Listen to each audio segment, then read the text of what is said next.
60 ans qu'a vécu le Mali indépendant, moi je pense que c'est vrai que je n'ai pas 60 ans, même si j'en suis proche. Je pense que ces 60 ans, sont très riches à tout point de vue. Sont très riches à tout point de vue. Naturellement, moi je ne suis pas pessimiste, n'est-ce pas? Mais pour être réaliste, je pense que de 1960 à aujourd'hui, le Mali a évolué positivement, très positivement. N'est-ce pas? N'en déplaise à ceux-là qui pensent aujourd'hui que tout est chaos. Non, bien au contraire. J'ai quand même eu la chance de vivre les années 70, de vivre les années 80, de vivre les années 90. Je les ai vécues et à Kidal et à Bamako. Donc il y a beaucoup de choses dont j'ai été témoin, oculaire, n'est-ce pas? Je n'ai pas vécu l'indépendance du Mali, parce que j'ai été recruté à l'école dans les années 70, mais de cette période à maintenant, tout ce que j'ai vécu, je l'ai bien vécu, et je l'ai bien intériorisé, et je sais que globalement, le Mali, de 1960 à aujourd'hui, a bien avancé. Il a avancé à tout point de vue, n'est-ce pas? Il a avancé, mais c'est vrai que souvent, il a changé de direction malgré lui, mais il ne s'est pas égaré. Il ne s'est pas égaré à l'indépendance. Et c'est ça que moi je veux dire, que je reproche le plus souvent à certaines générations. On entend beaucoup.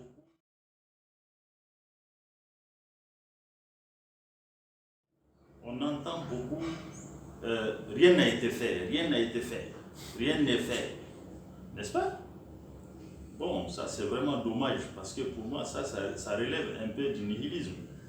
Et du nihilisme, quelque part, et comme je le disais, les enfants maliens ne se sont pas appropriés, et c'est peut-être pas de leur faute, c'est de la faute des adultes et du système éducatif.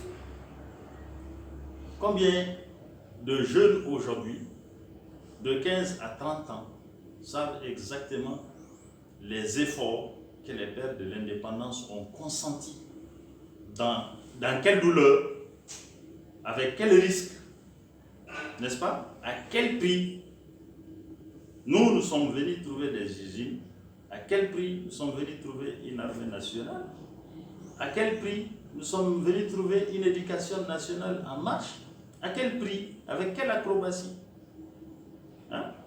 Avec quelle douleur, pendant combien de temps? Ils ne le savent pas. Il y a beaucoup qui ne le savent pas. N'est-ce pas? Donc ce que les pères de l'indépendance ont fait, c'est eux qui ont donné naissance au Mali. Et c'est eux qui ont donné naissance aux toutes premières infrastructures et aux toutes premières organisations sociales, aux toutes premières organisations militaires. Moi, je pense que c'est des efforts colossaux qui méritent d'être suivis par les jeunes générations. Aujourd'hui, quand ils vous disent que, bon, voilà, le Mali n'existe plus, le Mali, il n'y a rien, rien n'a été fait, mais c'est aberrant. C'est parce que, quelque part, ils ne savent pas ce qui a été fait.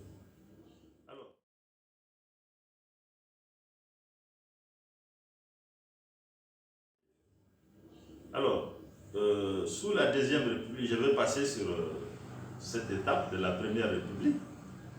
Je dis bien que je n'ai pas vécu parce que je suis né tout juste après le coup d'État de 1968. Quand bien même, on me l'a raconté comme à tout le monde, n'est-ce pas? Quelque part, donc, je l'ai vécu de façon théorique.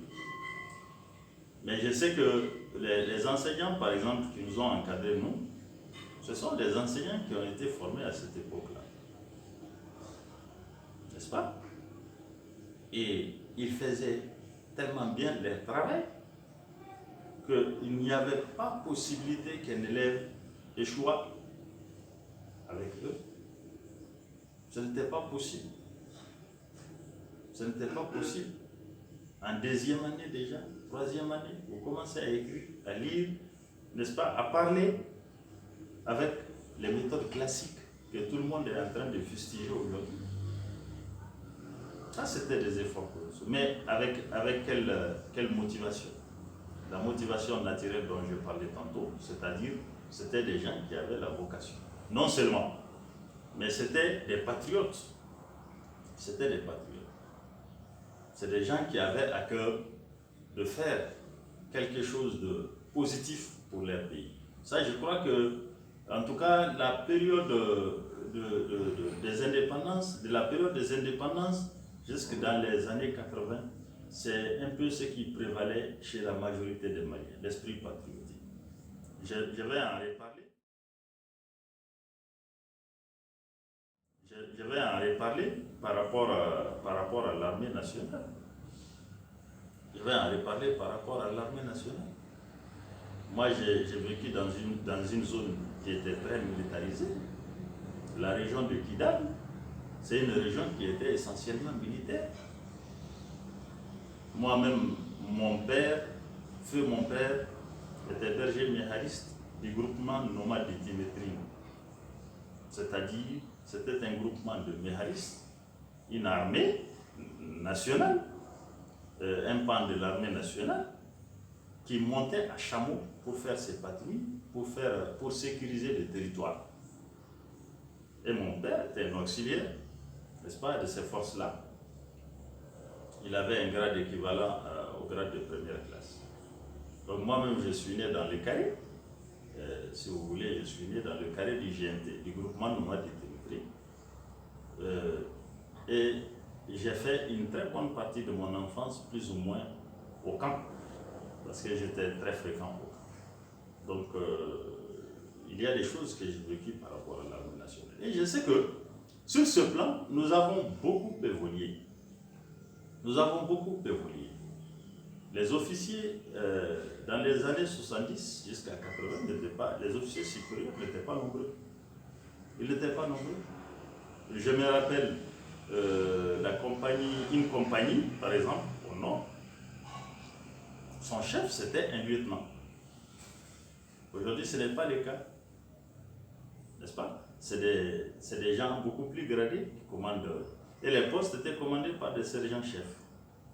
Les postes, ce qu'on appelait les postes. Et les moyens militaires qu'il y avait à l'époque, peut-être que c'est ce qui trompe les gens.